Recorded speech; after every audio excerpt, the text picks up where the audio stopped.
Caught my wife cheating at her summer writing workshop, so I hired a PI, got evidence, and disappeared without a trace before she returned. I go by Andrew Baker, but my buddies call me Ab, never Andy.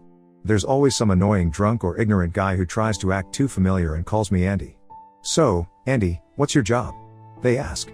I respond, I create this cool little gadget that cops can use from 40 feet away to check for drunk people. They've even started attaching them to radars around town. That usually shuts them up, but in case you haven't figured it out yet, that gadget isn't real. It's clear that I have little patience for foolishness. Lie to me, and things get worse. I'm a simple guy, not complex at all. I enjoy a straightforward life and find satisfaction in my work. I work as an engineer for a big national company with offices all over the country. I have friends, and while I'm not a heavy drinker, I do have an occasional beer. Honestly, I lean more towards nachos, but that's my battle. If I let it get out of control, I'll gain weight. So, I make an effort to keep myself in decent shape for my age. I used to go sailing every chance I got, but having a wife and 2 young daughters takes up a lot of time. Eventually, I sold the boat. That was just one of the compromises I've willingly made over the years, so I could have quality time with the people who really matter to me. I've been happily married to Karen for 25 years. She's a high school teacher. Our 2 daughters are now in college. Claire is studying at Brown University in Rhode Island, and her younger sister, Denise, is attending Boston University. I probably couldn't afford those expensive schools, but luckily, the girls are dedicated students and secured impressive scholarships. Our home is in North Carolina, specifically an area known as the Research Triangle. It's centered around some excellent universities in Raleigh and is surrounded by top-notch high-tech companies. Living and working here is wonderful. I could tell you about Carolina barbecue, but it would just make me hungry. I was somewhat disappointed when the girls opted for colleges up north, but I understand they needed to explore beyond their comfort zone, and that's ultimately a positive thing. Our daughters are amazing, intelligent, funny, charming young women with strong moral values. I worry about their safety daily, but I trust their decision-making. Witnessing them grow up and take their initial steps towards independence meant that my wife and I could finally have some time for ourselves again. I had been looking forward to this stage for a while. With both girls away at college, I imagined returning home every evening to a loving wife who would focus her attention on me, and vice versa. I pictured us rekindling our connection, leading to days filled with happiness. It was almost like being newlyweds once more. We could enjoy dinners out, attend plays and movies, and finally rediscover each other the way I had always wished. However, reality didn't unfold exactly as I had envisioned. To be honest, looking back on that first year of having an empty nest, I noticed Karen undergoing changes. It seemed like her interests were shifting. While the shift was gradual, it became more evident with time. Initially, I thought these changes were her way of flourishing now that our daughters were no longer living with us. However, I eventually realized that what I was observing was a significant transformation in her values and priorities. Karen is an English teacher, specializing in creative writing. To be fair, she's also a frustrated writer. Being a young mother and teacher, she never really had the chance to write as she wanted. During the summer and whenever she could spare an hour or 2, Karen dedicates time to writing. But so far, not much has come out of it. She used to send her essays and short stories to literary magazines, only to accumulate a collection of rejection letters. The grand masterpiece she hoped for never materialized. I'll admit, I do enjoy reading her writing, but as a writer, she's never gone beyond formulaic and sometimes overly dramatic stories. She has a romanticized notion of what a writer should be, and secretly, I suspect she's more attracted to the idea of being a writer than the actual writing. Nevertheless, if she's content, then I'm content too. Throughout most of our marriage, Karen has been a member of various writing groups. These are gatherings of people who come together to help each other by providing critiques, suggestions, and discussions on their work, aiming to improve each other's writing. Some of these groups have seemed genuinely productive to me, while others appear to be more like clubs of mutual admiration. Her last group, which was the one she belonged to when things fell apart, had elements of both. They took turns meeting at each other's homes, and during their meetings here, I'd try to give them space. I attempted to participate once, but Karen and a few others disapproved, so I stopped trying. Karen's current writing group consists of around 10 members, including both men and women. I'm fond of some of them, while others I could do without. Half of them are rather unremarkable, and the other half leave a strong impression when you meet them. For instance, Reggie, a woman, is heavily invested in writing histories and biographies. She conducts real research and writes books with a scholarly aspect while still aiming to engage readers. I've read all of her books and enjoyed them. Betty has a penchant for writing fantasy. I don't think she envisions herself as the next J.K. Rowling. She leans more towards the talking unicorn type. She's friendly, and her writing seems to be mainly for her own pleasure. Who can argue with that? Bill assumes the role of the group's know-it-all. A little of that goes a long way, but aside from that, he seems alright. Then there's Frank. I felt alarmed the first time I met him, and those alarms have continued to ring in my head ever since. When I met Frank, It was quite clear that I was being introduced to him rather than the other way around. He looked at me and asked, "So, Andy, what's your profession?" I glanced at my wife, who gave me a slight frown and shook her head. I simply responded, "I'm an engineer, Frank." Did he offer a smile or more of a smirk in return? I mentioned that I had given up attempting to engage with their group, preferring to stay somewhat hidden and unobtrusive, though not exactly out of earshot when they visit.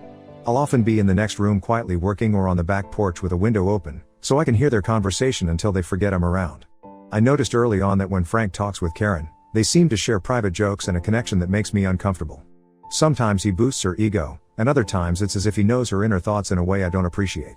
He references past conversations that seem to be only between them, and I get the impression that the rest of the group doesn't remember those moments. It's just a feeling, but I'm not fond of it, and I've told her so. She brushes off my concerns, and I've learned not to push the matter. I've made sure she understands my sentiments. The rest is up to her. The group follows a routine during their meetings. After their work session, they relax with some wine and unwind. It's during this time that I realize some of them are merely putting on an act. It happened in the middle of the spring semester, around early March, when the topic shifted to the lifestyles of true writers. "Oh, you know all the famous writers were alcoholics." "That's right. They wrote in the mornings and drank in the afternoons and evenings.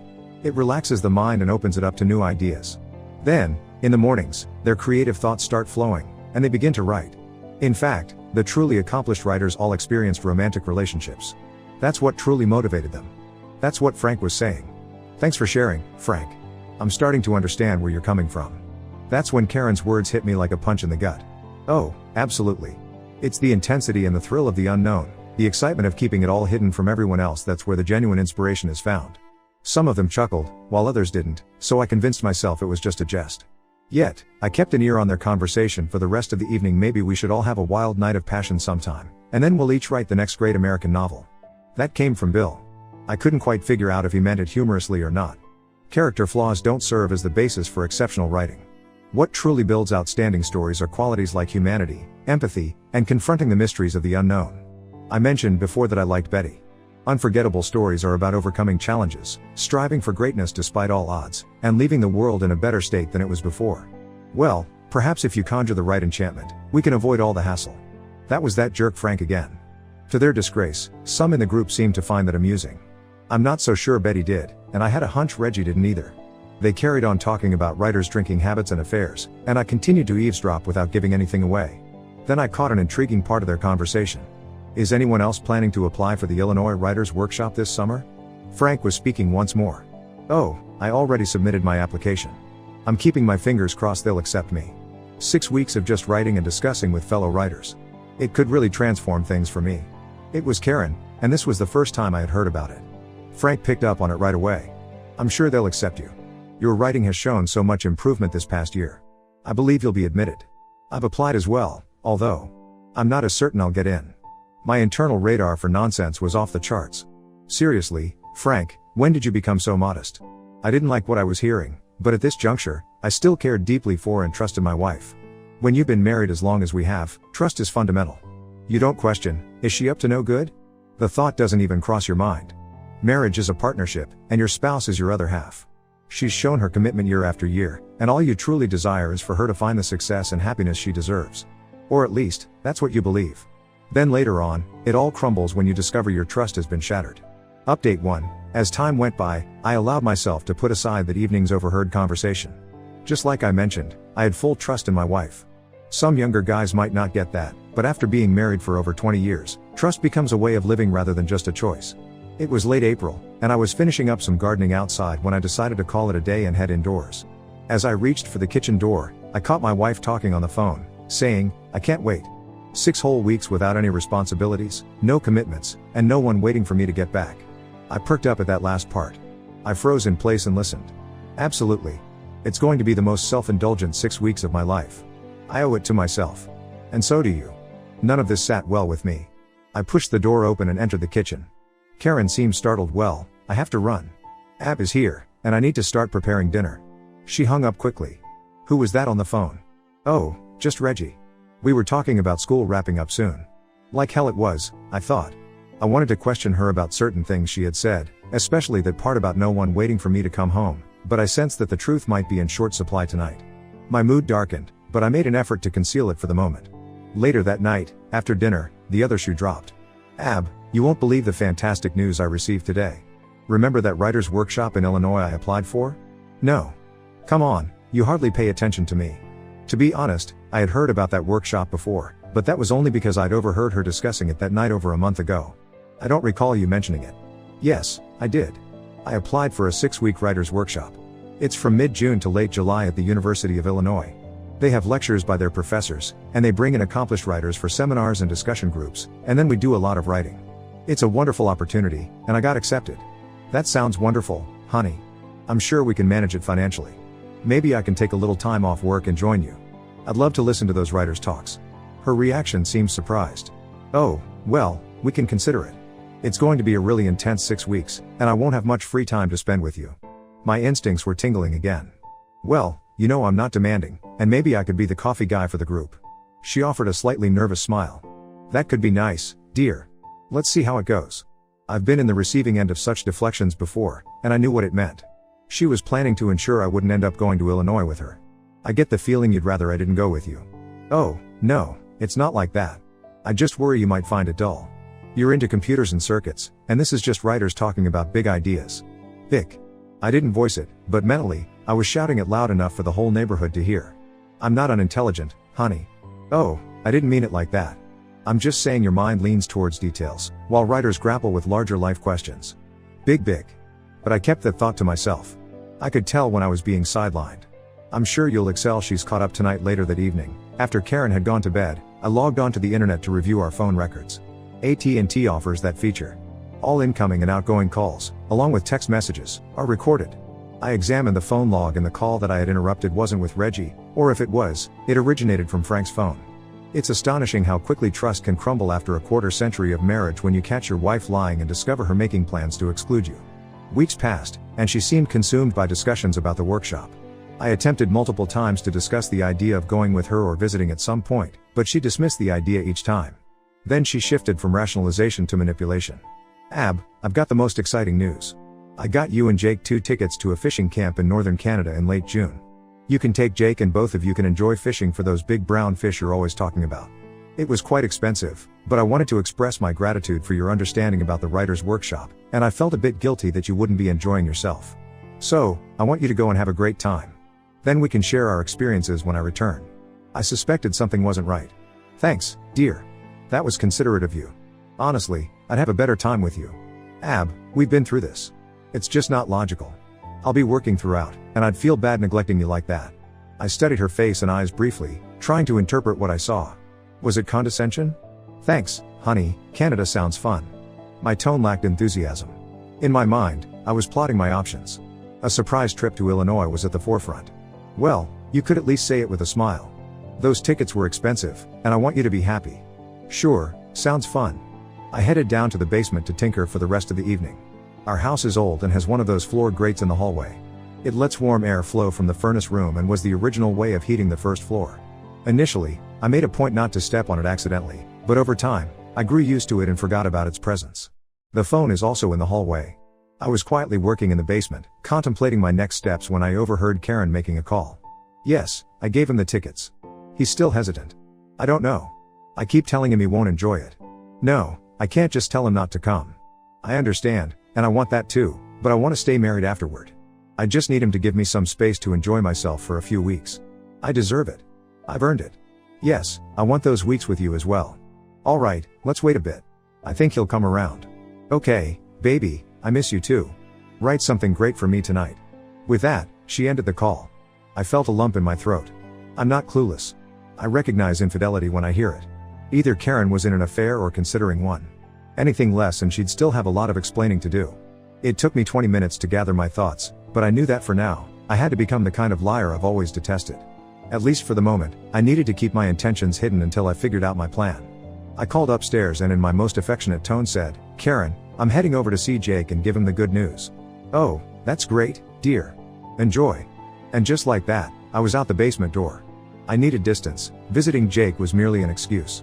As I pondered it, I realized I needed someone to confide in, and Jake had been my closest friend since childhood. You're kidding me. Jake never beat around the bush. No way, I don't buy it. She'd never betray you, Ab. Well, she's certainly working hard to keep me away from that workshop. And she's calling someone baby, and it's definitely not me. We just sat there, silent. That's what most guys need from a buddy, just sitting together, sharing the pain. You need to have a conversation with her about this, Ab. You can't go through the next couple of months assuming the worst without knowing the truth. And what's she going to say? How much do you want to bet that when I checked the phone records tonight, it wasn't Frank she was talking to, it wasn't Frank she called baby, and it wasn't Frank she's plotting with? I'm not taking that bet. So, what's your plan? I'm going to sit down and have an honest talk. That's what you do after being together for 25 years. I'll express my love for her, let her know I'm hurt that she doesn't want me to go with her, and I'll straightforwardly ask her what she's up to that she doesn't want me there. Do you think she'll tell you the truth? Nope. But I'll tell her the truth, even if some of it isn't what she wants to hear. She'll understand how much I love her. She'll know that cheating on me would end our relationship. And then she'll probably try to convince me that I'm imagining things and should just go fishing. I paused for a moment. By the way, I've got 2 tickets for a fishing camp in northern Canada in late June, and one's for you. Nice. Jake caught himself. I mean, I'm here to support you, buddy. I had to chuckle. I've always been sure where his loyalty lies. We chatted, shared our thoughts, and had a few drinks over the next 3 hours before I headed home. After dinner, I asked Karen to come sit with me in the living room, and I opened up about everything that had been bothering me. Well, almost everything. I held back a couple of things. Sweetheart, I've got some serious concerns.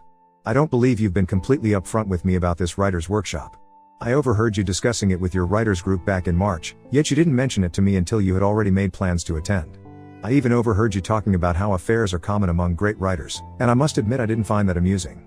You've been having conversations with Frank about your trip, but when I inquire, you give me false information and claim it's someone else. You're aware of my feelings about that guy. Then, when you told me about getting accepted, you seemed purposely distant and discouraged me from being a part of it. I don't have to be there, but I wanted to share in this exciting journey with you. Instead of considering that, you made arrangements for me to be somewhere else, without even discussing it with me, just making a commitment on my behalf. It appears like you're trying to ensure that I won't be around while you're in Illinois. I don't think you've been completely honest with me, and I'm starting to question whether you've been completely faithful. Ab, I've never treated you that way, and I would never be unfaithful to you. What's gotten into you? You're my husband, and all I want is for you to have a good time. It really hurts me that you could think something like that about me. I can't control how I feel or what triggers those feelings. You know I love you. I've loved you since we first met, but I can't just overlook the idea of betrayal. Is that what you're planning, Karen? Is this writer's workshop meant to be your escape from our marriage? Update 2, that was the end of our conversation, no more understanding or affectionate talk. She exploded into yelling, and for the rest of the night, it was either shouting or silence from her. And for the following week, it was all silence. She was using the silent treatment as a way to force me to back down, trying to push me to submit. However, it didn't work. In fact, it only strengthened my convictions. But I realized I wasn't making progress this way, so eventually, I allowed her to believe she had succeeded. If she was planning to cheat, there wasn't much I could do to prevent it. The phone conversation I overheard even suggested she might have already done so. Eventually, I thanked her for the trip to Canada, but my mood remained gloomy, and it didn't lift until the trip was over. Once she got what she wanted, she quickly changed her demeanor and acted like a loving wife to reinforce the behavior she wanted from me. It was as if she flipped a switch, and that only heightened my suspicion. I recognize manipulation when I'm on the receiving end of it. The Illinois Writers' Workshop was about 500 miles away, and I didn't know anyone there. So, I asked a coworker who he consulted when he suspected his wife of cheating. I followed his advice, and the person he recommended was based in Illinois. I reached out to them for assistance. The workshop's location was advantageous, as it took place on a state university campus. The PILS operatives couldn't participate in the program, but they could move around the campus and observe the rooms as needed. The participants would dine in the campus cafeterias, visit local bars, and stay in a large dormitory with other students. This provided an opportunity for inconspicuous surveillance. Some of these students would actually be working for me, equipped with advanced devices. As the school year was coming to an end, our daughters decided to remain at their universities for the summer to work in research labs with their professors. This meant we were still empty nesters, and I made a concerted effort. I invited her to dinners, cooked at home, and took her to various shows. She seemed to enjoy everything, and I started to believe I was making progress. However, whenever I expressed my love for her, I sensed a dismissive I know attitude from her. Slowly, the pieces of the puzzle fell into place. It wasn't that she had stopped loving me, she had simply taken me for granted. I was familiar, reliable, and her safety net. She felt assured that she could go away, seek excitement, take a break from our marriage, and I would be waiting when she returned. This realization led to my plans falling into place. The day she departed, I realized I couldn't leave things unspoken. We stood near the door as her shuttle for the airport arrived. Holding her tightly, I expressed my love and pleaded, "Please, don't do anything that could ruin us." In response, she shot me an irritated look and retorted, "I'm tired of you not trusting me. When I return, we'll have a serious conversation about this." She gave me a quick kiss on the cheek, grabbed her bags, and headed toward the shuttle. She drove away without a single glance back at me. At that moment, I felt certain my marriage was coming to an end. After 25 years and our 2 grown daughters, it seemed our relationship was fading away without much of a fuss. The private investigator carried out his job effectively. According to him, they didn't bother hiding their actions, as they were in an unfamiliar place. Upon arrival at the workshop, Karen must have removed her wedding rings on the plane, as they were absent from her finger. She openly claimed to be recently divorced, and my wife and Frank immediately became inseparable. They were constantly together, sharing kisses, holding hands, and acting like infatuated high school students. My PI ingeniously placed a small video camera in the dormitory hallway where they stayed. Though Karen and Frank each had their own assigned room, they only used one of them. Occasionally, they used her room, sometimes his, but always they spent the nights together. I was already aware of what was transpiring in those shared dorm rooms, yet my PI and his team went to great lengths to confirm my suspicions. One evening, before it got dark, my wife and Frank retired early. 2 operatives, appearing like typical college students, sat against the hallway wall, discreetly slipping a miniature fisheye camera beneath the door. This device captured a 20-minute video of Frank in action. The video quality was surprisingly clear, and when he finished, it was evident he hadn't used protection. That was the final straw for me. My decision was clear: I was done with this marriage. Anything else the team uncovered was just additional evidence to solidify my stance. My private investigator kept me updated regularly, but after that initial week, her destiny was clear, and my choice was made. Starting from the early days of her workshop, I used my time to put my plan into action. I aimed to become a vanishing presence, almost like a ghost. When she returned, I would have disappeared, and there would be no going back, no lies, no ultimatums, no lengthy talks, explanations, justifications, or attempts to mend things. There would only be divorce. My marriage had come to an end. Love doesn't fade quickly, but what's love without trust? A future can't exist with a cheating wife. Some might argue that my solution was feeble. They could suggest she deserves physical punishment, utter embarrassment, and complete destitution. However, in the end, the law would prevent me from pursuing any of that, and I had no intention of ruining the rest of my life by seeking such vindictive revenge on my unfaithful wife and her lover. My revenge would be taking away the one thing she always relied on, the steady presence that supported her, consoled her, uplifted her, and motivated her. I was taking myself away. Frank wasn't a worthy catch. He couldn't provide what she needed long term. Where would a divorced 50-year-old mother find love and emotional stability? I wasn't concerned. She wouldn't be my concern any longer. Every few days, my private investigator would send me more pictures, more videos, and more evidence of betrayal by the person who promised me loyalty above all else. The reports were difficult to read, and the photos and videos were even more painful to watch. The audio recordings were the hardest to bear, especially when they discussed me. He's always texting me about the fish he's catching and how amazing it is up there. He thanks me nearly every day, she said with a laugh. He's clueless. Frank joined in the laughter. Keep him in the dark. Treat him like a mushroom and you're free from his annoyance. He might as well enjoy himself for now. When I return, I'll confront that nerd about his accusations. How dare he keep accusing me of cheating? But you are taking a little break from our marriage, right, beautiful? Or is that another woman sharing my bed every night? She actually giggled at that. What a? Maybe he's onto something, but I won't tolerate it. I'm a writer, damn it, and he's holding me back with his circuits and computer jargon, his millimeters and micro thingamajigs. What does he understand about big ideas? Update 3, I pondered various revenge tactics. I realized that none of those options would truly satisfy me as long as my life remained connected to hers. Only one choice remained, so I began the process of distancing myself from her. I had an open conversation with my boss, explaining everything. He understood, having gone through something similar himself not too long ago. He arranged a transfer for me to our company's office in Portland, Maine. I found the idea appealing. I was familiar with the people there, they were skilled and professional, and I enjoyed their company. The town and the state both appealed to me. I scheduled movers to transport half of the furniture and all my personal belongings up north. I ensured my car was in good shape for the journey. Then, I consulted with a lawyer to initiate the divorce proceedings. As for financial matters, Karen had her own insurance and retirement account. I removed her name from all my assets and made my daughters the beneficiaries. I signed a quitclaim for the house, granting it to her in exchange for no alimony. She would keep her car but needed to handle her own insurance. I planned to handle the bank accounts and credit cards closer to the end, keeping my intentions discreet. From that moment forward, I focused on reinforcing my resolve. What I mean is this: I attempted to call her to inquire about how the workshop was progressing and to express my love. I believed that hearing her lies would strengthen my conviction that my actions were justified. She didn't disappoint. In less than 2 minutes, she answered with enthusiasm, declared her affection, and hurried off to dinner. My private investigator later informed me that Frank was right beside her, exchanging knowing glances and mocking gestures, which only affirmed my decision. It became evident that she treated the situation as a joke, confirming that I was on the right path. Subsequently, I chose to communicate with her through text messages instead of phone calls, as I wasn't sure I could keep my emotions in check over the phone. I would update her about successful fishing trips, but in truth, I sent Jake and his wife on those outings. They had a great time. Jake made a wise choice in his spouse. I did pay them a farewell visit before my departure, and they promised to come see me. As her 6-week workshop drew to a close, I concluded my final tasks. A friend who's a real estate agent gave me a for sale sign to place in the front yard. I couldn't actually sell the house without her consent, especially since I had already transferred ownership to her, but she was unaware of that detail. When she returned home, the sign would be the first thing she noticed. I changed the locks on the house to make it feel less like her residence, selected certain photos from her trip including explicit stills from the video taken beneath Frank's door, and compiled a copy of the PI's report. I left all of this on the dining room table to ensure she was aware that her actions had been uncovered. Most of my belongings had already been moved by the movers, who would store them until I was ready. I only carried 2 suitcases, my briefcase, laptop, and guitar with me. My guitar was a must. I couldn't entrust something so precious to anyone else. While Frank might be involved with my wife, I cherished my guitar deeply. My initial plan was to depart the next morning, knowing she wouldn't return until later that night. This way, I'd be long gone when she arrived.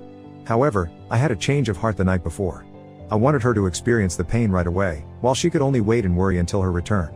I sent her an email containing 3 carefully chosen photos of her and Frank along with the words "divorce you. I divorce you. I divorce you." I opted for one photo where they were nearly intimate on the dance floor, clearly showing she wasn't wearing her engagement and wedding rings. The second image captured them walking into his dorm room while holding hands. The third was a screenshot from the dorm room video, showcasing her face clearly. I anticipated she would see these images and hoped it would tarnish her final romantic night with Frank as they frantically searched for cameras that were already removed. Subsequently, I turned off my phone. Leaving the house that had been our family home for countless years was a mix of pain, uncertainty, and newfound freedom. It felt like the most challenging, uncertain, and liberating moment of my life all at once. In essence, my wife was gone from my life. I didn't know the when or the why, but it was as if she had died, even if I hadn't caused it myself. The woman who remained, resembling my wife, was a stranger to me, someone I didn't recognize and didn't wish to reconnect with. I was embarking on a fresh start, facing an unknown path ahead. Amidst the deep sense of loss, there was an odd sense of liberation. The weight of deceit, betrayal, and belittlement was lifted off my shoulders, if only temporarily. The only cost was that half of my life was now inaccessible. Though it was late, my mind was racing, so I drove for about 100 miles along the quiet highway, lost in thought, until I found a hotel for the night. I wasn't looking for a chain hotel, I wanted a genuine local breakfast place. I sought something authentic. Eventually, I found it and savored what could be my last plate of grits for a considerable while. As I savored those grits, my thoughts shifted, and I began to reconsider my journey to Maine. This marked the start of my fresh beginning, and I had a lengthy drive ahead of me. I could speed up my trip to Maine, escaping my problems, but I had a 2-week window before work started. Why hurry? I required time to calm my thoughts, come to grips with her betrayal, and leave the past behind. I chose to take it slow, relishing the scenery during my northbound drive, and engaging with each state and its residents as I passed through. This week would be my transition from my old life to my new one. I intended to pamper my senses, including my taste buds, to cleanse myself of the ugliness and mistakes of my past and get ready for a fresh start. The rest of the day was spent wandering around Williamsburg amidst the summer crowds. I explored the talents of skilled artisans and craftsmen. Despite not having a reservation, I managed to find a place to stay. It wasn't until after a light dinner and settling in for the night that my thoughts returned to my failed marriage. Around that time, she was likely returning home. I wondered how she'd react upon seeing the for sale sign on the front yard and realizing her keys no longer opened the door. The next day, I headed north and drove along the back roads toward Annapolis, Maryland's capital. I passed through small towns and historic plantations along Virginia's ancestral rivers like the York, Rappahannock, and Potomac, which flow into the Chesapeake Bay. There was a single stretch of road ahead leading me toward my future. I would follow that meandering path as it guided me away from betrayal and toward a fresh chapter in my life. Update 4. I sat in my hotel room in downtown Annapolis, and I finally powered on my cell phone. As expected, it was filled with numerous missed calls, emails, and text messages. Most of them were from Karen, while a few came from friends. I read and listened to all of them, even though it was tough. It was a necessary step. Initially, Karen was attempting to convince me that things weren't as they appeared. Yeah, right.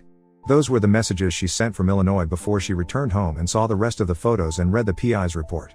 Meanwhile, my friends were informing me that Karen was reaching out to everyone in a bid to locate me. Little did she know, she was looking in all the wrong places. Jake and his wife were aware, but I chose to keep the others in the dark intentionally. I would let them know once I had settled. I was already aware that I couldn't continue being a ghost forever. The 2 calls that got me concerned were from my daughters. Karen had contacted them in an attempt to find out my whereabouts. I had purposely not told them about my decision to leave their mother, as I wanted to do it face to face. However, I couldn't let them worry. So, I spoke with my daughters and calmly explained the situation to them. They were upset and found it hard to believe that their mom could do such a thing, so I sent them the same pictures I had sent Karen the night I left home, along with the PI's report, for them to read. After that, they pledged not to inform their mother about my actions. There was one more missed call. My lawyer informed me that Karen had been officially served with divorce papers. Now she knew I meant business. He also shared that Frank's wife had received a complete set of photos, videos, and audio recordings from his 6-week workshop. That was a dose of karma for Frank.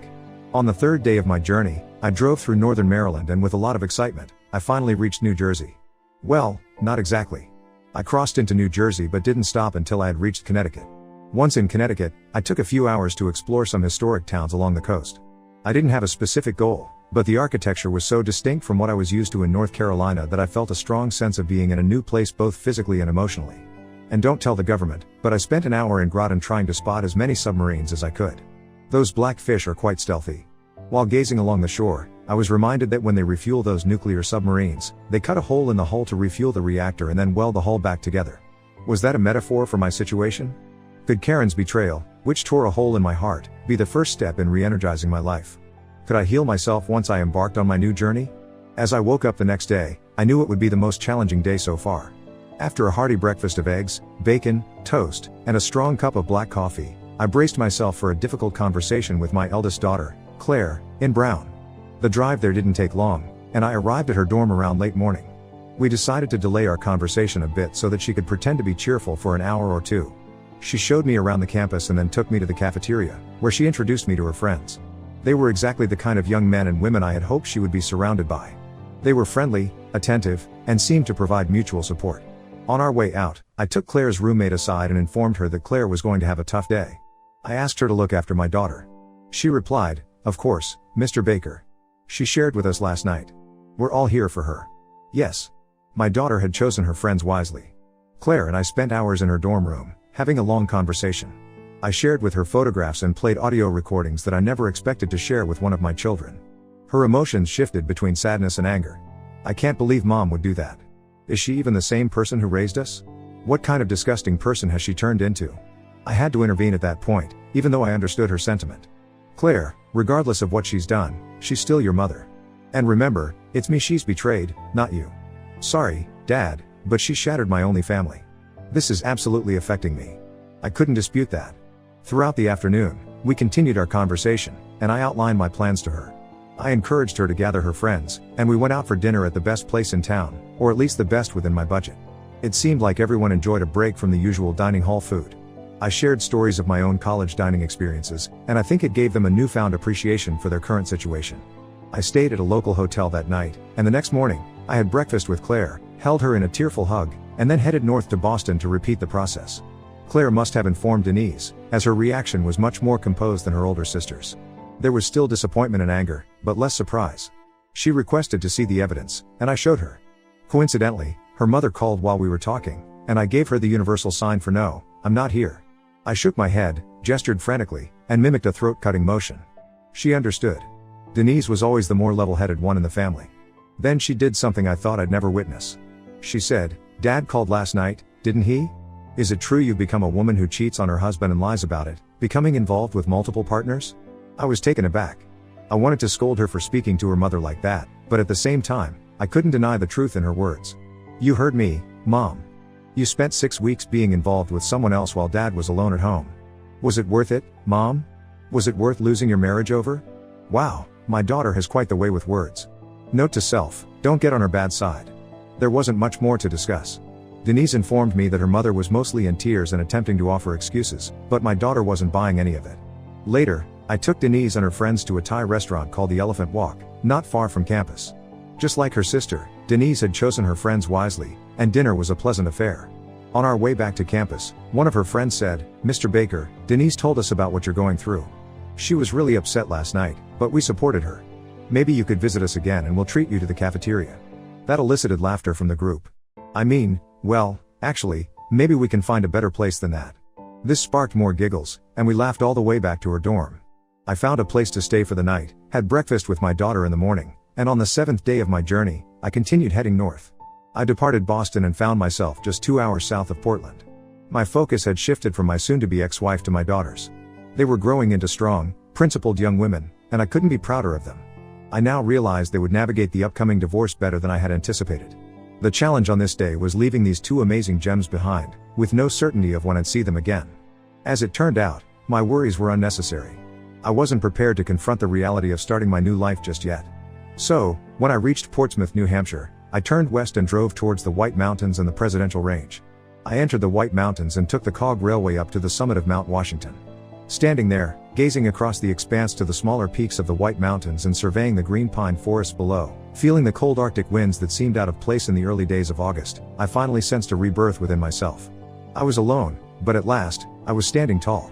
I had gone through a transformation, leaving behind the challenges and regrets of my old life, and now I was ready to embrace the new chapter and all its potential. I stood on higher ground, prepared to embark on a fresh journey. Everything I desired lay ahead. The next morning, I ordered a plate of pancakes topped with real maple syrup. I was in maple syrup country now, and that would be the case for years to come.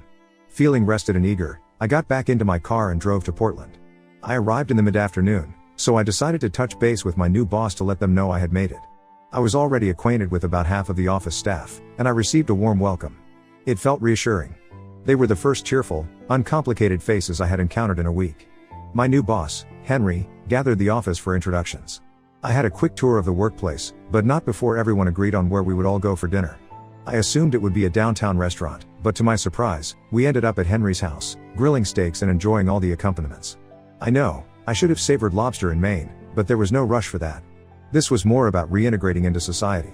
While enjoying some exceptionally good steaks and truly outstanding local beer, they inquired about my story. What was a guy from the South doing, uprooting his life and moving to Maine at this stage? So, I shared my tale. I omitted the graphic details but provided enough for them to understand. I concluded with a small request: I might get a bit short-tempered in the next few weeks. It's not my usual demeanor, but I have a lot to process. I hope that if I act out, you'll call me out and tell me to cool it. I could use some gentle pushback now and then. Unexpectedly, every woman there hugged me and gave me a peck on the cheek, while every man put an arm around my shoulder. "We're here for you, Ab." That's all they said and all they needed to say. Later that night, as I settled into my hotel room, I powered up my cell phone once again. Both of my daughters had sent supportive texts. They must have shared my number with their friends, because I had received about 8 or 10 additional texts from the young men and women who appreciated the dinner and wanted me to know they'd be there for my daughters. Those kids are truly wonderful. A number of friends continued reaching out, so I made the decision to connect with all of them and explain the situation so they could stop fretting. I didn't reveal my location, that would come later. I simply told them why I had left. Despite their initial reluctance to believe, I sent them the same 3 photos I'd sent Karen and informed them that I had even more incriminating evidence if they needed further convincing. I pondered it, but honestly, I couldn't find a single reason to shield her from her own choices. I had tried, and it hadn't worked. So, let the truth come out. In due time, I received messages of love and support from each of them, and I assured them I would stay in touch. It was becoming increasingly apparent that my notions of becoming a ghost were just wishful thinking. Too many people cared about me, and that's certainly a positive thing. I went through the remaining text messages from Karen and listened to the missed calls. Eventually, she came clean and confessed, though her confession was mixed with strange bursts of anger.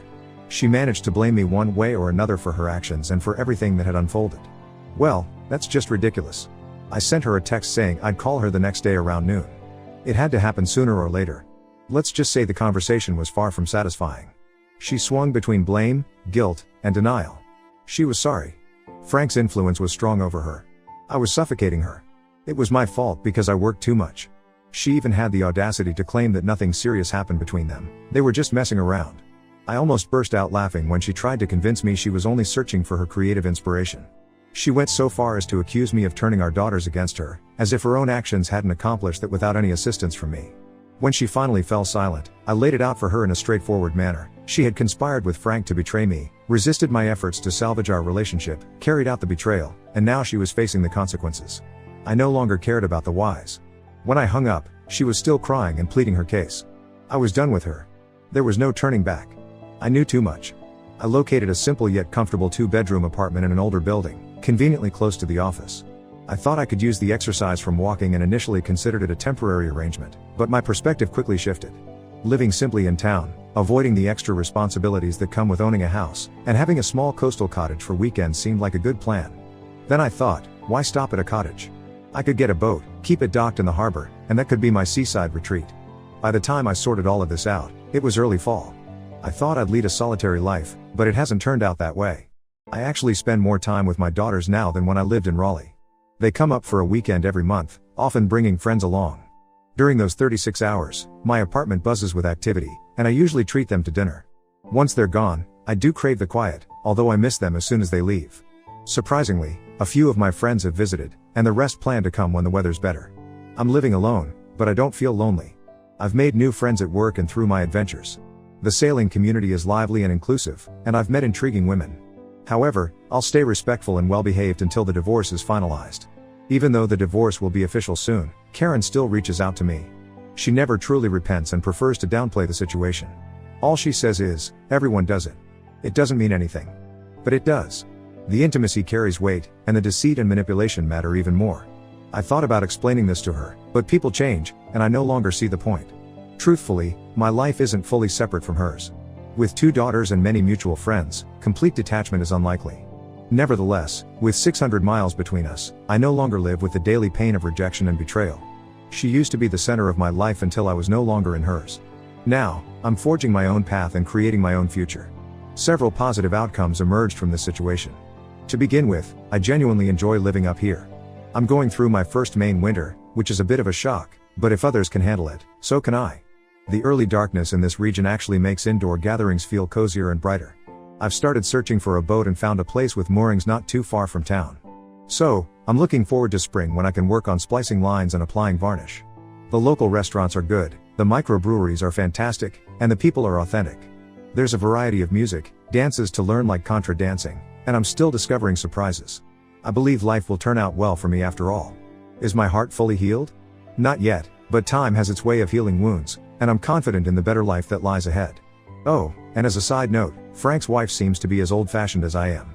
She kicked him out of the house and divorced him. What's even worse, both Karen and Frank are still unpublished.